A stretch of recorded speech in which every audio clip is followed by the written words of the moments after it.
she coming?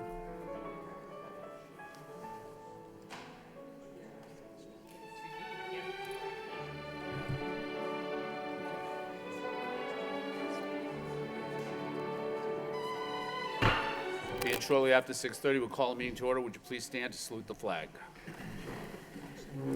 I pledge allegiance to the flag of the United States of America and to the republic for which it stands, one nation, under God, indivisible, with liberty and justice for all.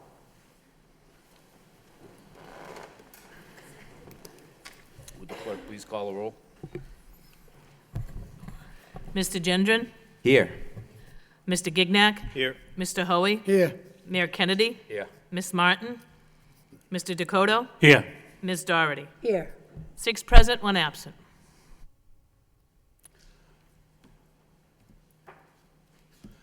Mr. Gignac. Thank you, Mr. Mayor. If my colleagues don't mind, I'd like to take item number 15 out of order. Okay. Mr. Gignac's asking for a suspension of the rules in order to take item number 15 out of order. If there's no objection, we'll do it by general consent. And on that item, I would just like to make a motion to refer it to the negotiating subcommittee for review. Okay, so we have a motion seconded, discussion on the motion. All in favor of the motion, all opposed, so voted. Can I just ask a question relative to that, Mr. Mayor? Yes. The people who would like to speak on that, I assume there are people here tonight that have an interest. They will have that opportunity when it comes back from the subcommittee or at the subcommittee. Is that true? That's true. Okay, great. Thank you. Okay, returning to the agenda, the first item on the agenda is the Spotlight in Excellence, the National Title I Distinguished Schools. Mr. Superintendent.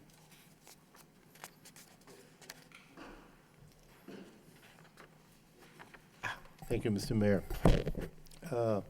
Yes, we have here tonight one of our schools that has received this distinction. We're very proud of him, and I am trying to locate the principal. Where are you? Here. Yeah, come on over. I'm going to ask the principal of Pawtucketville to explain to us a little bit about this distinction. Thank you. Yes, thank you for having me. It's actually a great honor to be here with, you can see the school is well represented here. And I think this really shows how the school has done so well. This is a building that the teachers work as a team, they collaborate, they focus on the kids, they focus on learning. This is my second year as principal, so the credit goes to the staff. It also goes to Matt Stahl, who's currently the principal of Wayne, for helping to turn the school around. And just to share with you some numbers, in 2011, the school was in the 11th percentile in the state, meaning 89% of the schools are scoring better.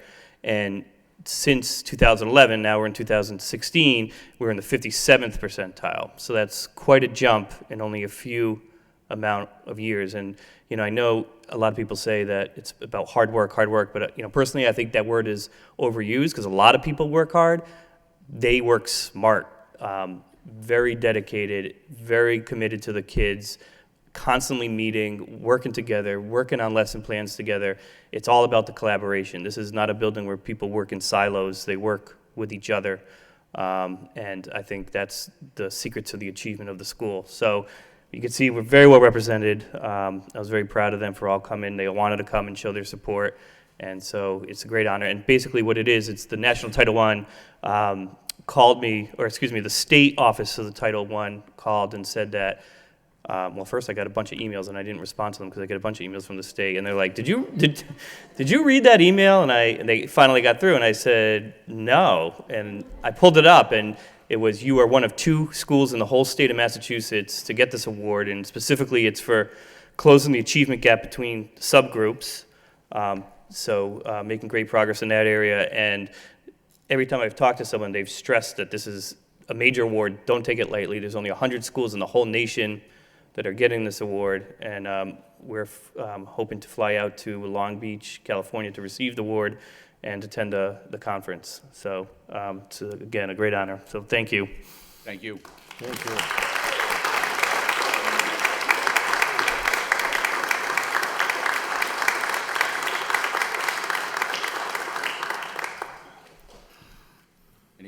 Mr. Gendron. Thank you, Mr. Mayor. I just want to commend the Pawtucketville Memorial School for their accomplishment.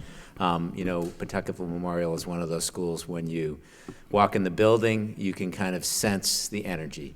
And I think there are quite a few schools like that in Lowell, but Pawtuckettville is definitely one of them. And that comes from leadership and staff and the kids. They all buy in to what's being done there. So thank you for your hard work. Congratulations on this honor, and I wish you the best. I hope you get to Long Beach. Thanks. Thank you. Any further discussion on item 3? If not, we'll move on to item 4, the Spotlight on Excellence, the first book UTL book giveaway. Mr. Superintendent. Yes, thank you again, Mr. Mayor. And we have a couple of individuals that I will be asking up to come up. That's Amy Bisson and Mickey from UTL. These two came to me a few months ago asking me about getting us involved in an initiative called First Book. I was aware of it because from my previous employment, we had done it in a different place. And I said, yeah, go ahead, we'll try to do it. And I think they didn't try, they just exceeded everyone's expectation. So please explain to us a little bit, and Sure. thank you. So my name is Amy Bisson. I'm a retired public school teacher, and I'm here with Mickey Dumont. And we'd like to thank you for giving us this opportunity to tell you a little bit about our first book, Books on Wheels, not Trucks on Wheels. Last fall, when we came before the school committee to talk about this project, Mickey and I hoped it would be a positive event for Lowell. And we have to admit that we are overwhelmed by the support we received by so many people in the community. We were truly stunned by the response. And within an hour of opening our doors to the support staff and educators in public to pick up books on Saturday, November 19th, we went from, we're never doing this again, to how can we do this again? And so that was the amazing response here. The First Book AFT program, Books on Wheels, is targeted to communities serving students in need as defined by several means, Title I participation being one of these. In Lowell, we met First Book's free truck requirement through a hybrid program, which meant we needed 1,000 new email signups from staff, UTL members, for the First Book Marketplace, and a minimum contribution of $4,500. With the superintendent's cooperation, the United Teachers of Lowell successfully solicited email addresses from interested staff throughout the fall. We also met with and received support from community groups like CMAA's after-school program, Community Teamwork, Coalition for a Better Acre, the Pollard Memorial Library, and the Boys and Girls Club of Greater Lowell, all of whom service our children here in Lowell with a variety of programs. The impact of First Book and the UTL's collaboration is found in some of our preliminary data. We found that we have over 1,000 LPS staff emails that were collected to receive the truck, so we exceeded that requirement. We raised $6,000 through a GoFundMe. We exceeded our original goal of $5,000, and with these funds, we were able to raise or supplement our free book truck with culturally diverse titles, which we interspersed within the book distribution. We received over 40,000 new books delivered and sorted and stacked them within a 12-hour period, and if you don't know what 40,000 looks like, it is unbelievable. On sorting day, we had nearly 200 volunteers working together, from retired and active United Teachers of Lowell members to community members, volunteers, student service groups, parents, administrators, and administrators from central office group. On distribution day, we gave up. We lost count. We knew we had 50 people sign up, but we were overwhelmed with the number of people coming through our door starting at 6:30 in the morning. We had about 450 LPS staff members pick up 40 books each for use in their classroom and with their students, and we had participation from every Lowell public school. Nearly 2,000 students, more since we did not ask the high school to present a coupon. We thought they were too grown up for that. But we had over 2,000 students pick up 5 books each for free on that day, on that Saturday. And we had lines around the building, out the door, and for, 5 hours? It was constant. It was just unreal. Our event donated more than 500 books to help Lawrence's Brew School recover from a recent fire. And with all of those facts in mind, we'd like to give you a little bit of a glimpse into what Lowell's first Books on Wheel event looked like through this video, which I'm hoping. I'm not sure I can see it. There we go.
So, of course, with an event of this magnitude, we could never have done it without the cooperation and collaboration of many, many, many community groups. First of all, the Lowell Public Schools and Superintendent there we go. Superintendent Calfawi and the central administration staff who helped us get the message of First Book out to our staff, allowing us to speak that very first day of school, assisted us with ensuring that our equipment needs were met. Special thanks go to Patty Kajanka from Title I. Without that percentage, we never would have made it. Melissa Newell from the Curriculum Office, Rick Underwood from Facilities, and Deputy Superintendent Janine Durkin, who helped us get the word out on the last possible moment with an all-call. Brian LaPierre of AFT Mass, Leslie Getzinger, and Tom Moran from AFT and DC for their guidance throughout the entire process. The United Teachers of Lowell active members who submitted email registrations, and especially our building reps who tirelessly made sure that UTL members from all 4 units, teachers, paras, custodians, and CAF workers, knew about First Book and how to register. Special thanks for the guidance and encouragement and support from our UTL President Paul Georges and the UTL Executive Board, and especially to Nancy Giblin, our UTL Office Manager, for stepping in to solve every challenge, and trust me, there were tons of them that came our way. To our custodians, and especially Dennis Ferreira, who got 26 pallets of books off a 53-foot trailer and into the Elks Hall in record time. I think it was about 2.5 hours, which is phenomenal. Our community supporters, Washington Savings Bank, and especially VCONG, who opened up her Rolodex, John Dark Credit Union, Central Merrimack Valley Labor Council, Wynn Residential, AFT Mass, and the more than 65 donors, large and small, to our GoFundMe effort. To our UTL retirees, along with retirees from other sectors throughout the community, who unpacked and sorted books on Friday morning and worked throughout the day on Saturday. Active UTL members, many of whom came to volunteer on Friday afternoon and into the evening after a full day and full week of working in schools. Service groups in the schools came to us on both days, thanks to Mr. Chase's class from the Wang School, who walked to the Elks and back on Friday to help us sort, to Mr. Nagel and Ms. Herbert's service group from Pine Arts, who came to assist on Saturday, to the members of the National Honor Society, to UTEC's AmeriCorps group. Also thanks to Pat Fontaine from UMass Lowell College of Education and her pre-service students who volunteered with us on Saturday. To the Lowell Elks, who couldn't have been a better host for this event, especially to Elks Club Manager Paul Palladino, and whatever we needed, the Elks were there to help us. To Gunther Wellenstein, who helped us keep this a mostly green event. Everything but the plastic shrink wrap around the cartons was repurposed or recycled. To all our elected officials who were able to come and support us, especially to Bob Hoey, who I know is going to say he wished I didn't call him out, but to Bob Hoey, who opened the door and greeted people throughout the day. To the parents and caregivers who were able to attend the event and stood in very long lines with their children with more excitement than we could have ever imagined. And special thanks as well to all the parents who were able to come and help us on Friday setup or on Saturday distribution, and sometimes both. To our families who lived and breathed every nuance of this event for the past 6 months, and now for re-retirement. It took participation from our entire village to make this event special. We've had so many positive reactions to it. We are making plans for a bigger and better event, but in November 2018, and hope to have many partners help us continue the mission to get books into the hands of all our children and families and the educators who work with them. Thank you. Thank you.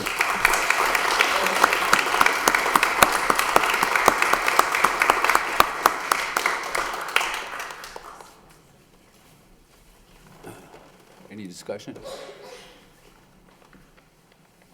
Mr. Dakota. Thank you, Mr. Mayor. I think we would be remiss if we weren't thanking Mickey Dumont's husband, Jerry, who worked tirelessly for that. Oh, good job, Jerry.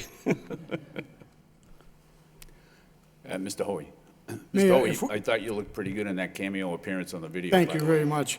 But Mayor, could we, my colleagues, if they don't mind, take number 13 out of order, my motion tonight, if you could? Okay. All right, Mr. Hoy asked for suspension of the rules in order to take number 13 out of order. If there's no objection, we'll do that by general consent. Number 13 is a motion by Mr. Hoy, request that the superintendent send a letter of appreciation to Amy Bison and Mickey Dumont, retired teachers, for their work on the First School Initiative, planned collaboration with the superintendent of schools, the United Teachers of Lowell, and the staff in many collective bargaining units. Seconded by Mr. Gignac. Discussion on the motion. Mr. Hoy. Thank you, Mayor. First of all, I'd like to thank Amy and Mickey just for the invitation, and I have to thank the mayor to tell me to cover some of the things that he can't cover, so he told me to cover a few things, and that was one of them. So I was really glad to be there. There's a few more things coming up tonight that really excite me, but I never seen nothing like it in my life. I've been around here a long time, and it didn't get any coverage from the Lowell Sun, and there's a lot of reasons why. They're busy, just like we can't make every function. But we did lose that Amelia Park Harvey to the 5th largest school system in the state, but the Lowell Sun didn't cover it, so I do have to say thank you to John McDonough and City Life for having these people on to give them some promotion for it. And this spotlight on excellent, whoever invented this in the past school committees, I think it's another great thing. But I think we have to look at Studio 24 down at the high school a little bit on all our motions. The truck is kind of new, I believe, and it's parked out in front of the high school. And I did go to your parade. I thought it was great, the City of Lights, the Pine School, the Bartlett School. I don't go to those things, and I went to it. I was totally blown away. But I think that truck should be in the parade. And I think we should do more with our studio, the cameras, get them out there so they're out there looking at this, and just get the kids more involved. So maybe we can send this to Mr. Gignac's subcommittee and talk about it someday to get the studio more involved in stuff like your parade and things like this. But again, thank you. There's one student I met from the Pine School, Joe Buckley. Thanks for all your help, Joe. And thank you very much. That's Thank all. you. Mr. Gignac. Thank you, Mr. Mayor, and just to echo my colleagues, thank you to Amy, Mickey, and all those that organized it, and especially the two of you, because you really spent your careers here educating the students of the city, and now that you're retired, you continue to give back, and this is just one of the small ways that you've done so. And I attended that day, and to see, I was only there for maybe a half hour, and I literally saw hundreds of children walk out of that building with books. And, to Mr. Hoey's credit, there were some elementary school students that came out of the building, and at that point, we were all out of young kids' books, and Mr. Hoey said, well, you don't have any books in your hands. What happened? And they said, well, all the books were too old. And Mr. Hoey reached under his jacket, and he had some books that he saved for his grandchildren, and he gave them to those young elementary school students. So it was just all around a great day, and I thank the two of you and all those that were involved. Thank you. Thank you. Any further discussion? Hey, I could speak twice on a motion, right? Absolutely. Thank you. I just forgot one thing. There was, they said about 2,000 students that came to that door that day. But I was really blown away by how many teachers were there. I was there at about 6:45, and I did stay till almost 2 o'clock. The teachers come out of the woodwork on a Saturday morning, which after a week in school, I don't know if I could wake up at 6:30 to get out there and go get some books.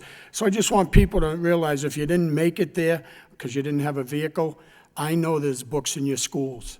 They flooded the schools with the rest of those books. The teachers did an unbelievable job, and that's all I have to say. Thanks again to Amy and Mickey. Great job. Great job. Thank you. Any further discussion? If not, thank you very much. And we'll move on to item 5, which is approval of the minutes of the regularly scheduled school committee meeting of Wednesday, November 16th. Chair would entertain a motion to accept the minutes, place them on file by Mr. Generin, seconded by Ms. Doherty. Discussion on the motion. All in favor, all opposed, so voted. Next, under permission to enter, Chair would entertain a motion to approve. We have a motion to approve by Mr. Gignac, seconded by Mr. Hoey. Discussion on the permission to enter. Hearing no discussion, roll call. Mr. Gendron? Yes. Mr. Gignac? Yes. Mr. Hoey, Yes. Mayor Kennedy, Yes. Ms. Martin, Mr. Dakota, Yes. Ms. Doherty. Yes. 6 yeas, 1 absent, approved.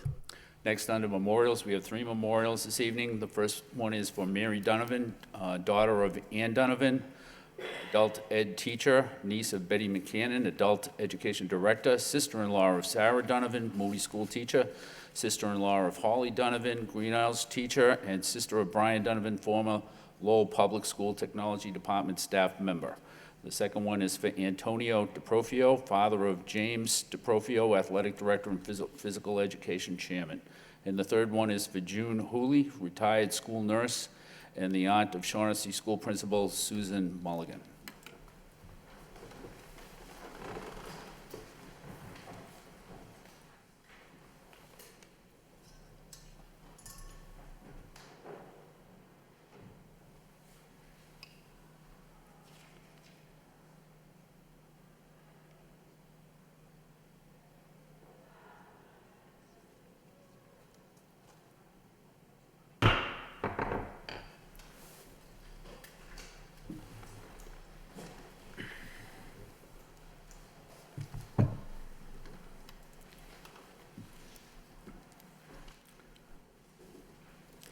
Next, under motions, we have a motion by Mr. Gendron, request that the superintendent initiate the School of the Month program as a means to bring students and staff before the committee monthly to present a state of the school and lead us in the Pledge of Allegiance. Motion seconded by Mr. Dakota. Mr. Gendron. Thank you, Mr. Mayor. I love that we say the Pledge of Allegiance before these meetings. I think it's so appropriate for a school committee to say the Pledge of Allegiance, mimic what happens in our schools on a day-to-day basis. And I was talking with Ms. Desmond the other day, a couple weeks ago, about how when we say it and there's children here, there's classroom students behind us, and they all get up and say it behind us, it's the greatest. You know, you hear the young voices saying the pledge along with us. So I was suggesting that we should do that more often, and I thought, why not have a monthly meeting that we designate for School of the Month? We could, so once every couple of years, a school would cycle through. They come down, they give us a 5 or 10 minute presentation on what's going on at the school, what's special about the school these days, and we bring some of the children down to lead us in the Pledge of Allegiance. I think it would be a great way to keep the students, help them understand, what happens in the city, the governance of the school, and also to keep us in touch with what's happening in the schools around the district. Thank you. Any further discussion on the motion?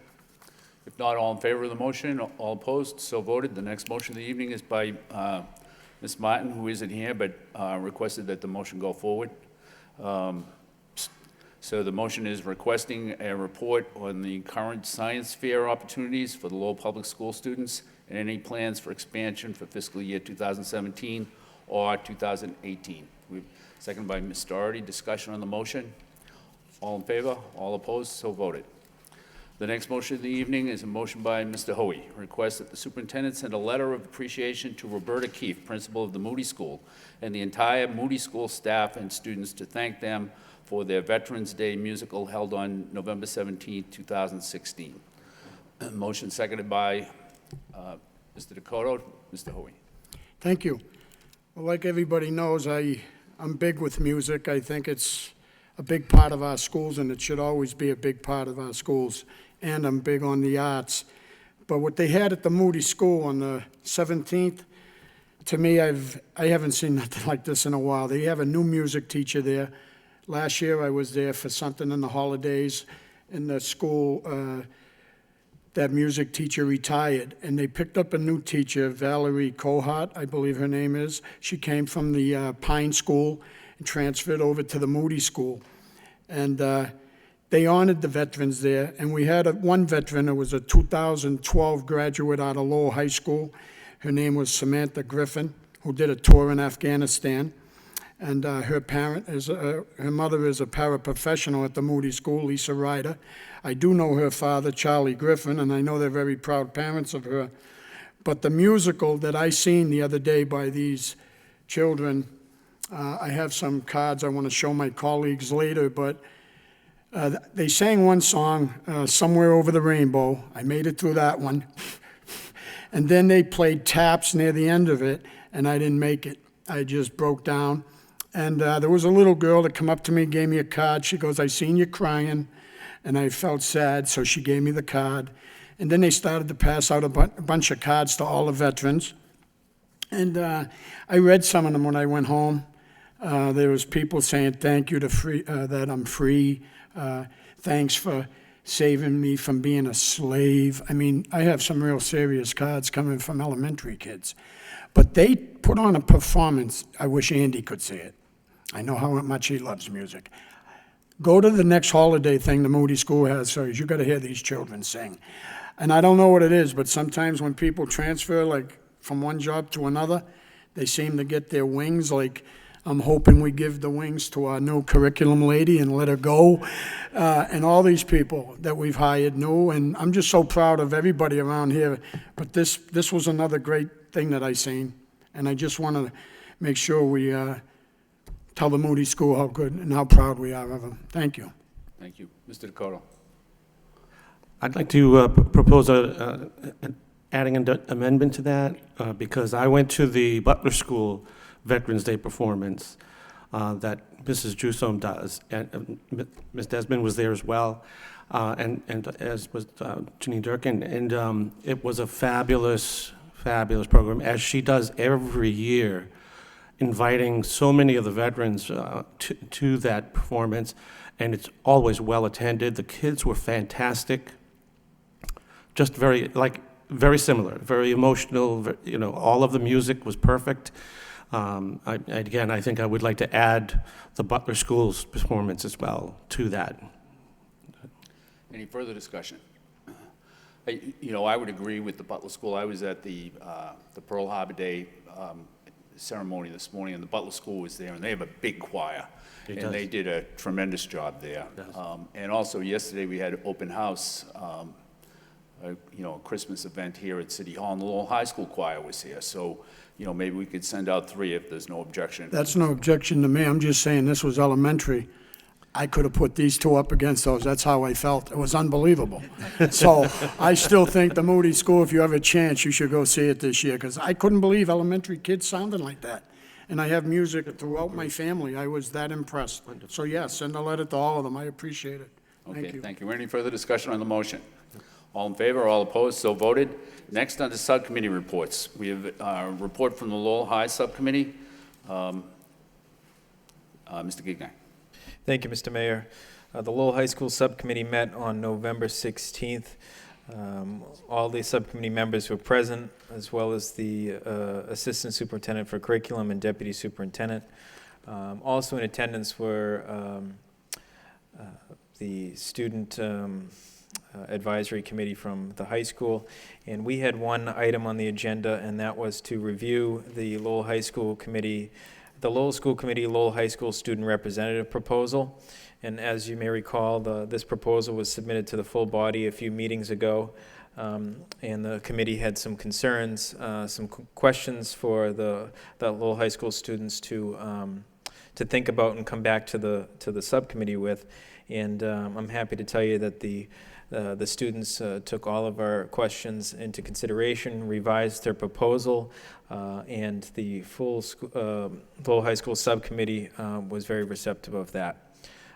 We reviewed the revised proposal to add a Lowell High School student representative to the Lowell School Committee.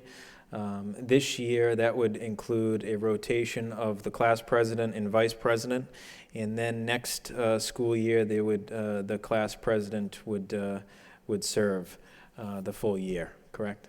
Or they would have an election? They would have an election. They would have, I'm sorry. Thank you, Deputy Durkin. They would have a full election to have a student representative. That representative would be a non-voting member of the Lowell School Committee, would not be involved in executive session or budget deliberations, but would act as an advisor on Lowell High School and student-related issues, and sit with us on a monthly basis to bring us up to date on what's going on at the high school. And I had mentioned at the subcommittee meeting that it's our responsibility, everybody on this side of the gate, to make sure that we provide the very best resources to the students district-wide. And what better than to have an actual student have a voice up here?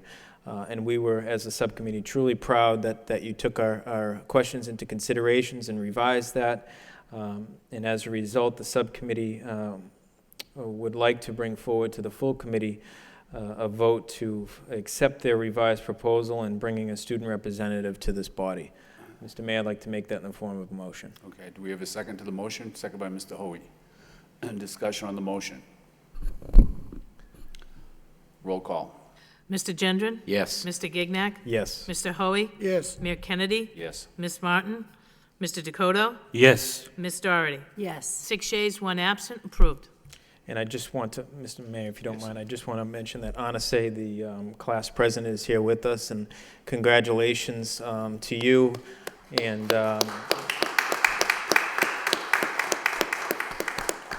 to your classmates for bringing this idea forward. And if you would like to say anything, you're more than welcome. Sure. I know past times I said that I haven't been brief, but I promise. I just wanted to thank you again for looking at the proposal, hearing us the several times we brought it forth to you, and to Mr. Gignac, Mr. Hoey, and Mr. Dakota for coming out for our single item on your agenda the past Wednesday we met. Also for your commitment to the high school in general this year. I know we've sort of collectively, as a body, more the administration, I suppose, has made several recommendations that the school committee and local government in general have been extremely supportive of. So we very much appreciate that at the high school as students now, and I'm sure students in the future will be very glad and really excited to be able to experience those things. So thank you so much. Thank you. I'd submit, Mr. Superintendent. Mr. Superintendent? Yes, thank you, Mr. Mayor. Thank you, Mr. Chair. I was just going to recommend to Ms. Anise, if you have no plans for the evening, you should start your duties right now. So come on over and take a seat, please.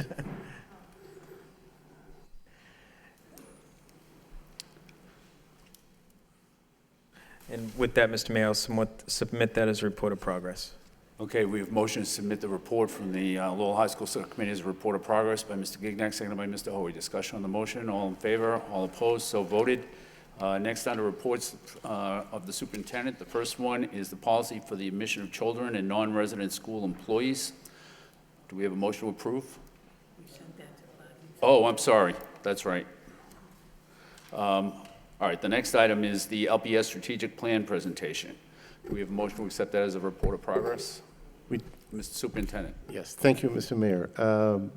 We have a short presentation here. I have asked Mr. Jim Neary, Paul Schlickman, and Patty Kojeka. They have been working hard. These are the 3 people from our accountability office. This strategic plan was started some time ago, and a lot of people put a lot of work. We involved several people from the community, and I'm going to let Mr. Neary take it from here. Thank you. Thank you, Dr. Golfawi, and thank you, members of the school committee, for allowing us to be here tonight. We're really proud, really excited about this opportunity to be here, and also about the strategic plan in general. So I'll just jump right into it. And Dr. Golfawi was not kidding.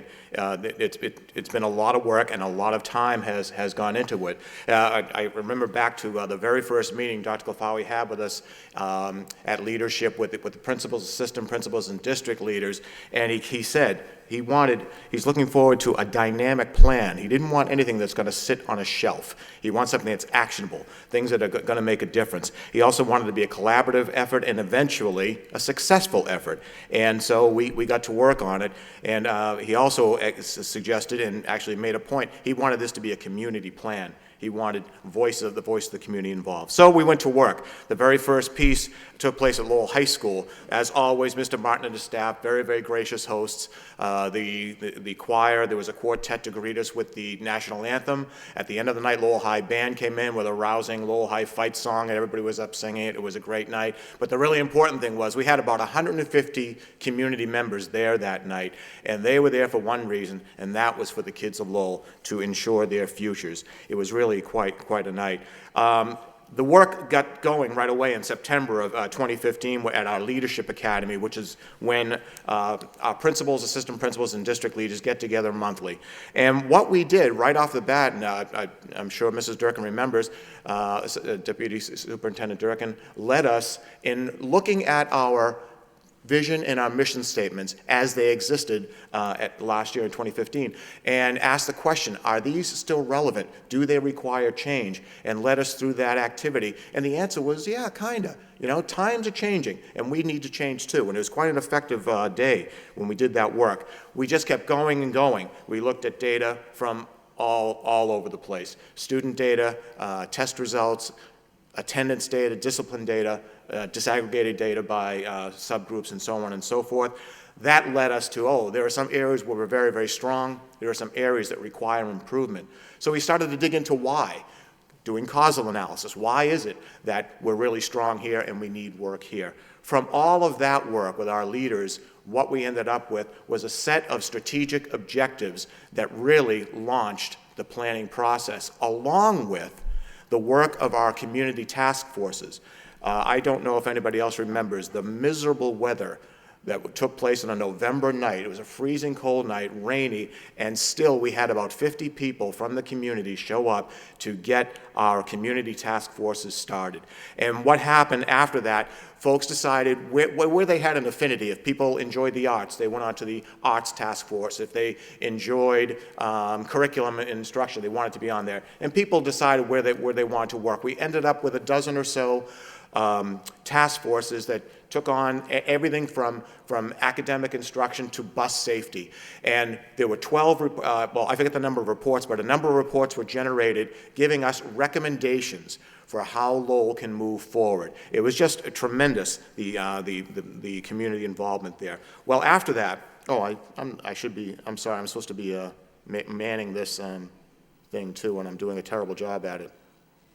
So there's that, you saw that. Sorry about the delay here. There are our community task forces. And this is what I wanted to point out. Another really, really important piece of this. Dr. Gulfawi assembled a strategic plan steering committee of folks from the area with tremendous experience and expertise in their fields and in strategic planning in general. I'd like to read their names off, if you will indulge me, because I really want to thank these people for their efforts. They were really instructive and guided us very, very well. Of course, Dr. Gulfawi leading the committee, the Honorable Jay Blitzman, First Justice of the Middlesex Juvenile Court, Paul Georges, our United Teachers of Lowell President, Dr. James Mabry, President of Middlesex Community College, Roddy Mom, State Representative from the 18th Middlesex District, Dr. Donald Pearson, retired Provost, University of Massachusetts Lowell, Chester Zablack, the Executive Vice President in charge of Chief Sales and Marketing Officer at Enterprise Bank, Dr. Maria Vehar, House Dean from Lowell High School, and Kendall Wallace, Chairman of the Board of the Lowell Sun. So you can see these folks have vast experience, wide constituencies, and they really made a big difference because we had all of this information that needed to be synthesized. They helped us do that and guided us in thinking you need to think on a larger scale and yet a focused scale. We kept talking and working and talking and working, and we came up with our vision. Maybe it'll come up on the screen. There we go. Our vision, crafted around 3 key ideas: inspire learners, engage learners, empower learners. And when we say learners, we're talking about everybody. We're talking about our students, of course, but we're also talking about our educators and our leaders, always progressing, always getting better. We're talking about our families, always helping them help their students. That's what we mean when we say we inspire, engage, and empower learners. And the vision statement, you have it in your packet there, and there it is. That's what we say we do here in Lowell. And it really is a threefold, or serves a threefold purpose. These conditions exist in many schools right now. We don't have to look beyond the Pawtucketville Memorial to know that. But they also provide a guide.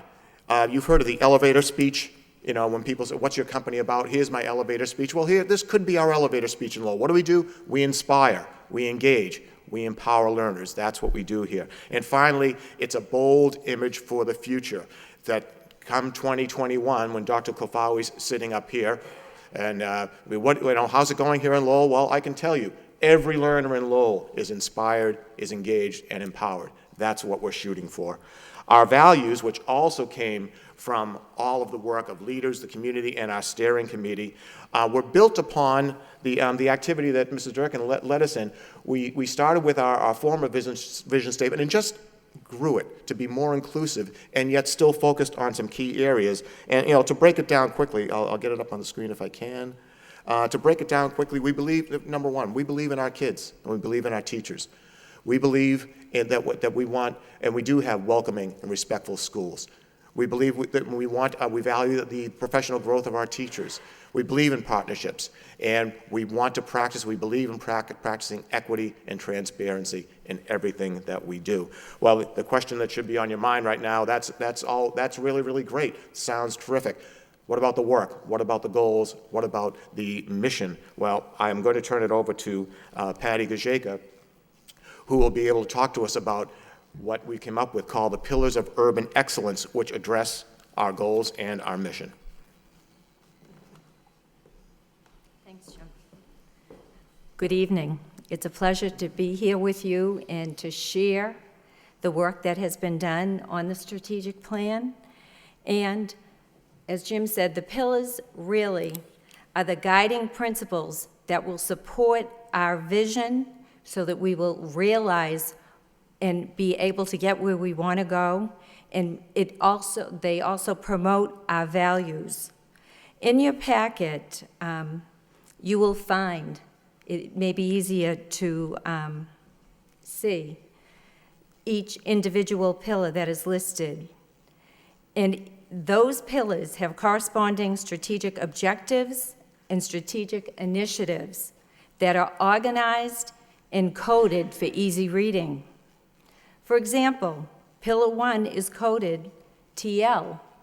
Teaching and learning are the essence of that particular pillar. Under Pillar 1, the first strategic objective is coded TL1. Then under that, the first strategic initiative is listed TL1A, the second TL1B, the third TL1C, and so on. And that is true for each and every pillar that you have under them, key strategic objectives and key strategic initiatives. These strategic objectives and strategic initiatives provide a roadmap for where we as a district want to go and also tell us how we plan to get there. Our strategic plan was collaboratively developed, as Jim has pointed out, and needs to be collaboratively implemented by our community at large, including this school committee, city, district, and school leaders, teachers, parents, and students. Ultimately, we were working together to provide the best educational opportunities for all of our students. And so we thought it appropriate to have Lowell Public School students from the Robinson School introduce the plan's Pillars of Urban Excellence to you. Our first pillar will be shared by Omar Lopez. Pillar 1, excellent teaching and learning everywhere. The Lowell Public School System establishes high expectations for excellent teaching and learning by focusing on overarching instructional strategies, including inquiry. The reflective practice, data-informed decision-making, and academic discourse supported through collaborative and continual professional learning opportunities. Pillar 2 by Jaden Rivera. Pillar 2, students learn in a respectful and joyful community that tends to the whole child. The Lowell Public School System understands and responds to the needs and interests of the whole child by providing respectful and joyful learning experiences for all students, embracing students' diversity, supporting their personal safety and social, emotional well-being, addressing their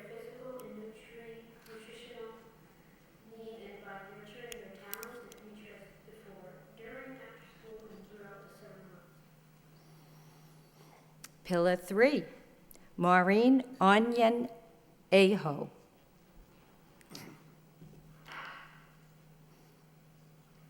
Pillar 3. Students learn from a highly qualified, expert, and diverse workforce. The Lowell public school system populates its school with highly skilled administrators, teachers, and support staff. We will refocus our recruitment efforts to build a diverse workforce and to continue to seek out and retain the highest quality individuals to serve our learners and their families. Pillar 4, Audrey Marks.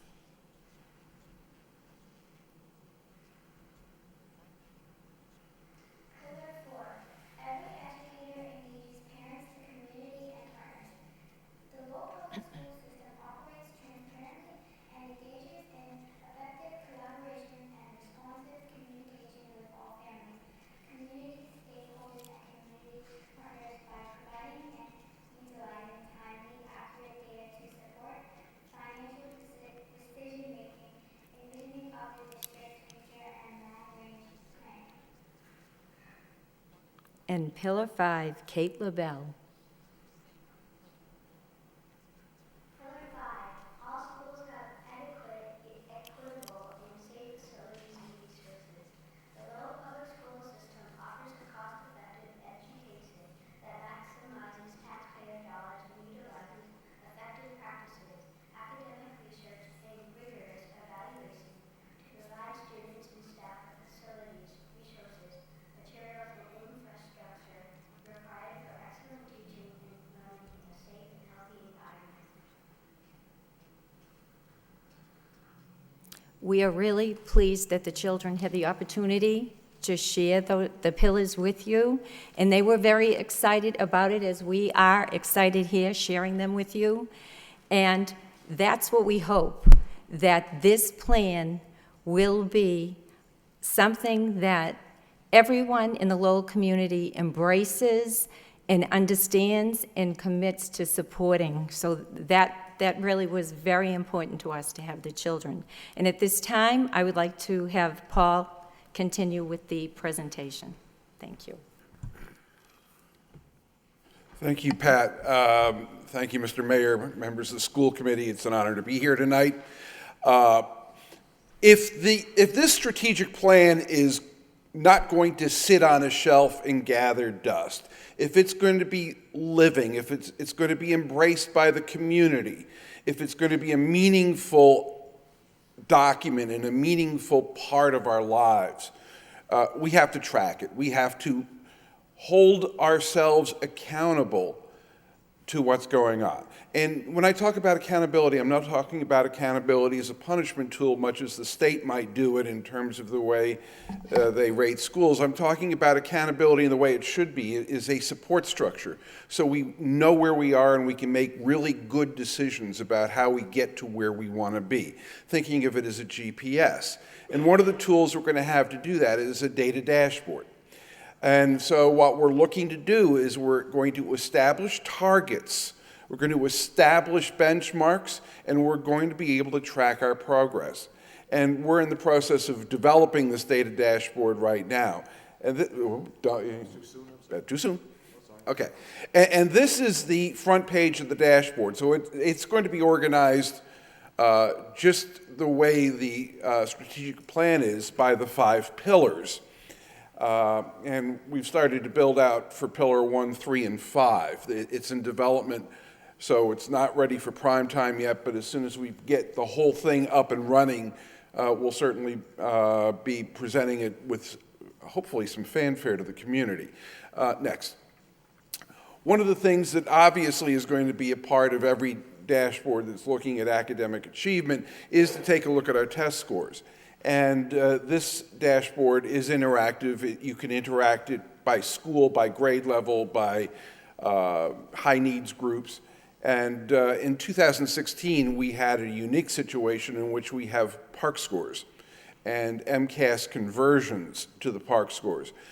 Next year, we're going to go back to an MCAS 2.0, so this dashboard will look very different next year because we're going to be working off of a different set of data. But that's okay. The dashboard can be changed to meet the circumstances. And that's certainly something almost anybody expect to take a look at in terms of student achievement. And we're going to bring in other items of student achievement as well that aren't just going to limit ourselves to test scores. We're going to talk about authentic assessments that are taking place within the schools. Next. One of the goals is certainly going to be the diversity of our teaching staff, and so we've made an HR dashboard so we can track by bargaining unit, by building, by job classification, just what our diversity is, how many men and women, how many people from each ethnic group, because we really have a commitment in this district to have a teaching staff that looks like our students. And this way we are going to be able to monitor our efforts moving toward that. And Pillar 5, which is the one that resonates with me particularly, is in terms of resources and the circumstances from which we're working. And this dashboard basically tracks our enrollment trends over time. We're going to be able to build in enrollment projections. We're going to be able to go to the next slide and look. Next slide.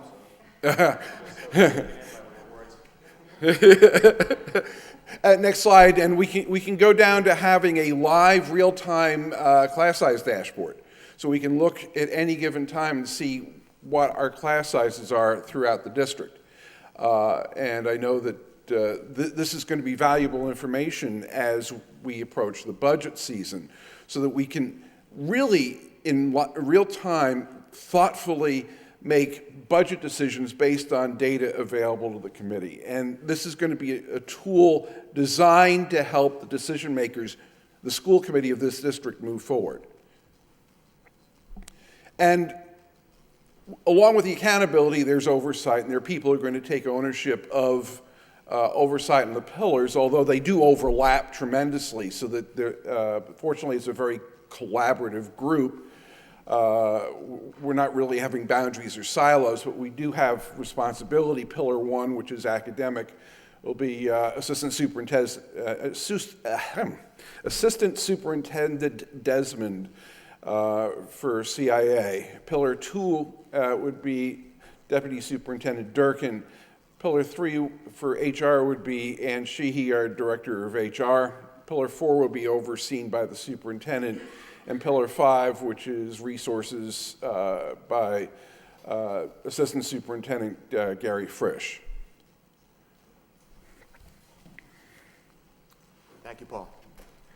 The work is far from over, and what we're engaged in now and will continue for the next few months, and well, for the life of the plan, really, will be sharing and aligning our goals to the plan. And if you look at the graphic up there now, the idea being that every office, every department, every school will write their improvement plans so that they align to the pillars of the strategic plan, and that's important because there's overlap.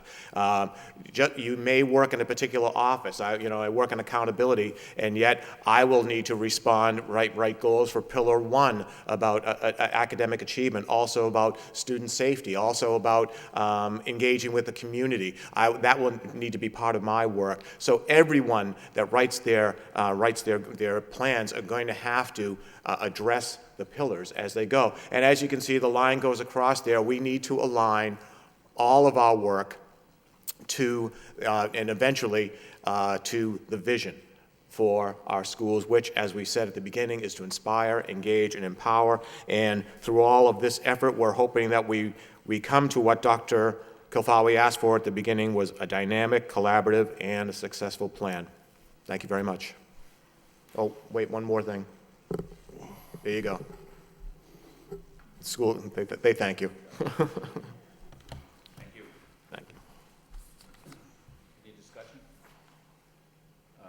Superintendent. Yes, thank you, Mr. Mayor. Just wanted to, not to make it too long, but I just wanted to add a couple words here, is that this plan is a as I had promised, it was over a year ago when I first came, that the first thing that we're going to focus on is a strategic plan. And I really wanted the plan not to ever be printed, hopefully, because once you print them, what do? You put them on a shelf and they reside there.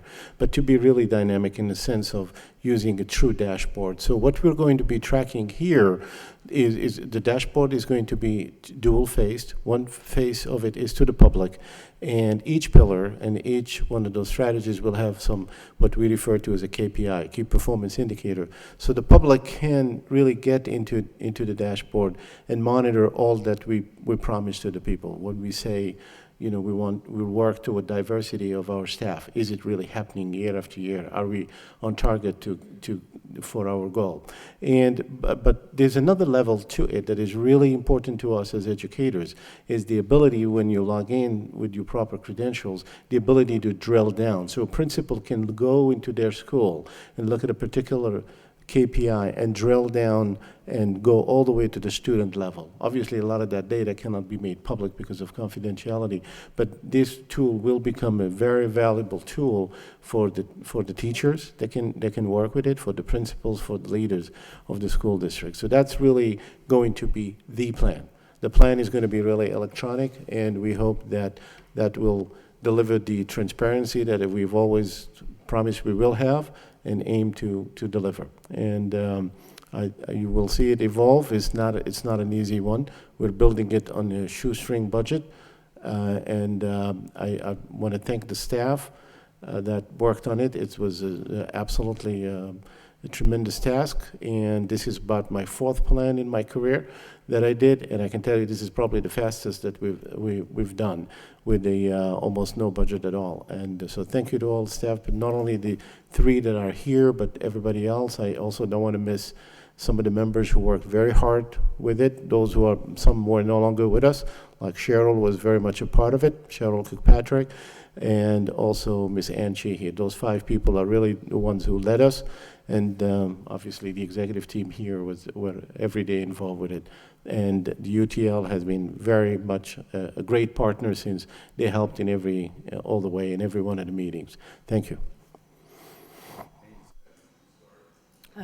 Thank you. Just a few comments. I have to say I'm very impressed. And I think that this idea of having a vision and a real plan for how to get that, to have that vision happen, is really something corporate America has been doing all along. You know, you've got to have an idea where you want to go in order to get there. You have the steps in place. So some of the things that jump right out at me, I love the vision, I love the values. They are our values as a community. And when we're looking at the metrics, how to really, the benchmarks, they're looking at measuring how the progress we're making. Some of them jump right out as being simple. Obviously, we can look at the diversity of our staff and the improvements we make in that way. It's a very tangible thing.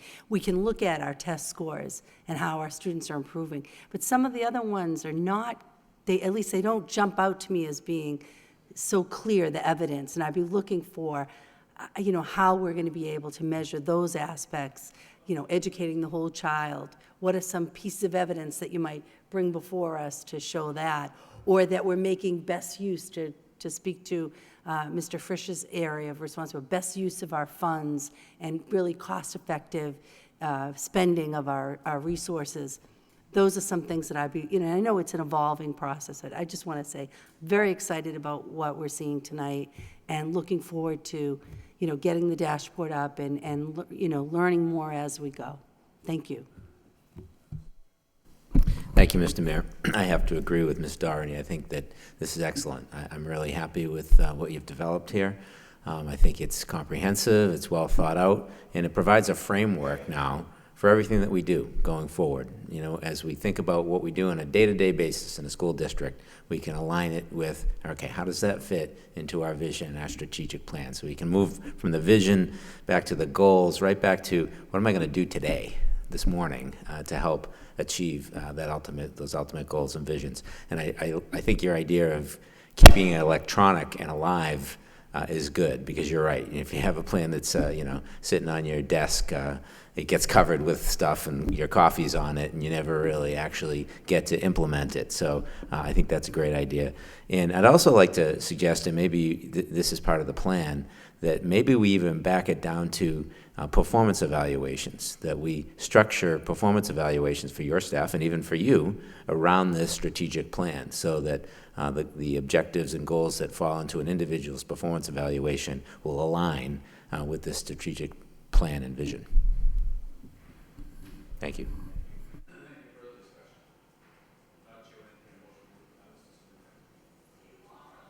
Thank you, Mr. Mayor. Just very quickly, it is the plan. Just wanted to answer to that one. The strategic plan, as earlier was explained, we asked the school to align their school plan, and we asked all the individuals to align all the way through school plan, strategic plan, and also central office employees, everyone, including myself. As we are asked by the state evaluation to develop our goals, we want our goals to be aligned with the plan. So we're not working here and the plan is somewhere else. So it is the plan that it goes down all the way to the performance of every employee in the district. Thank you.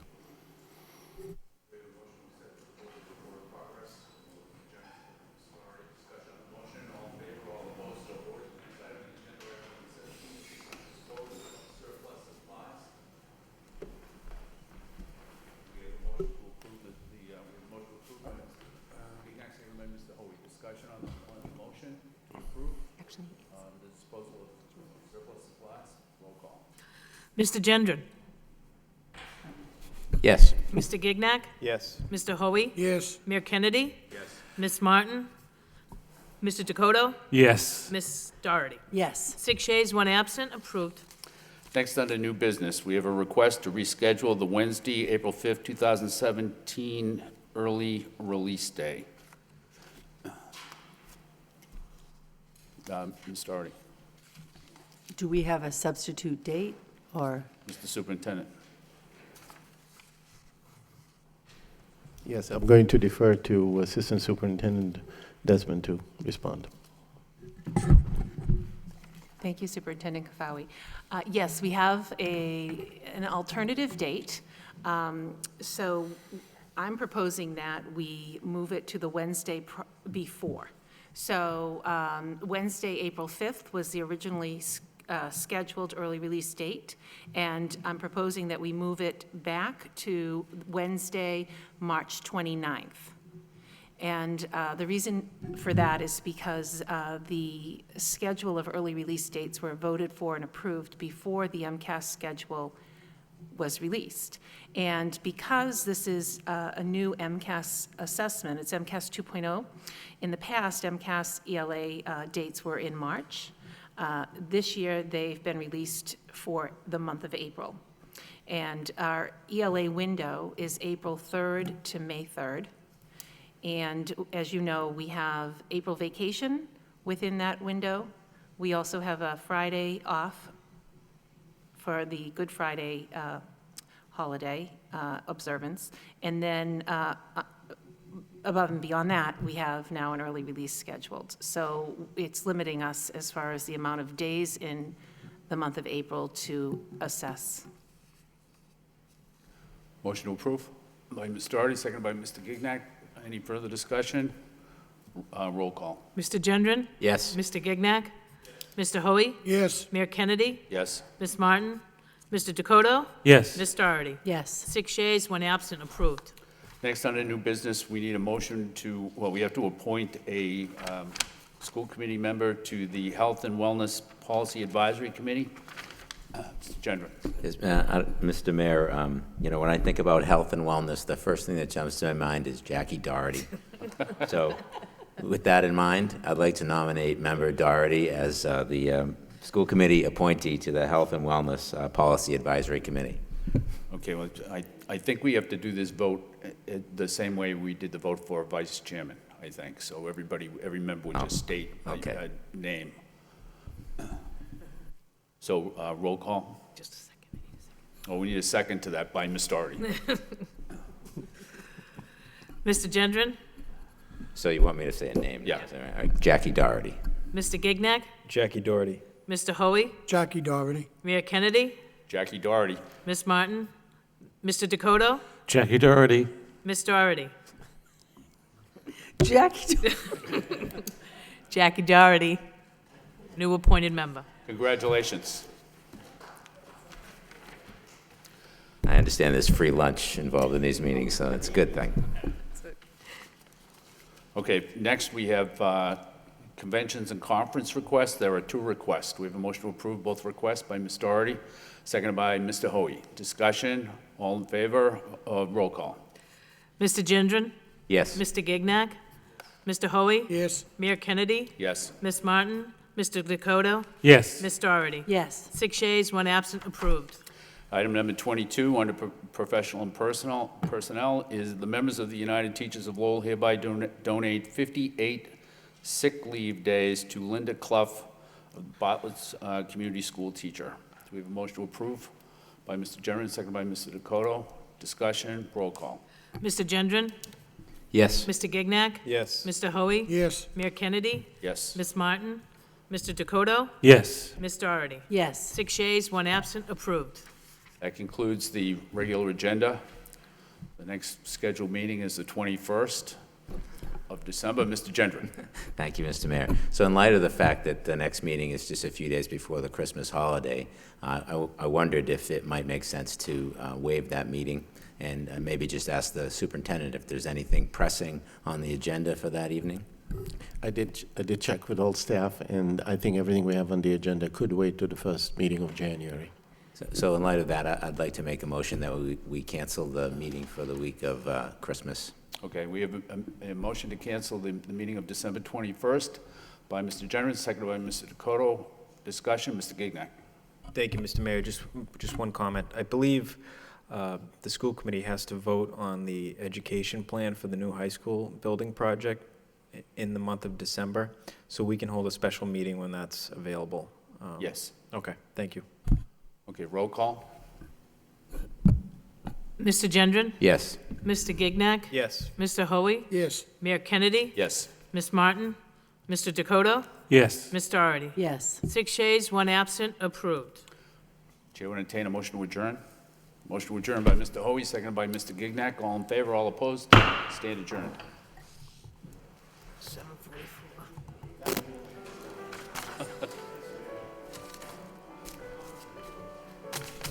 Okay, so.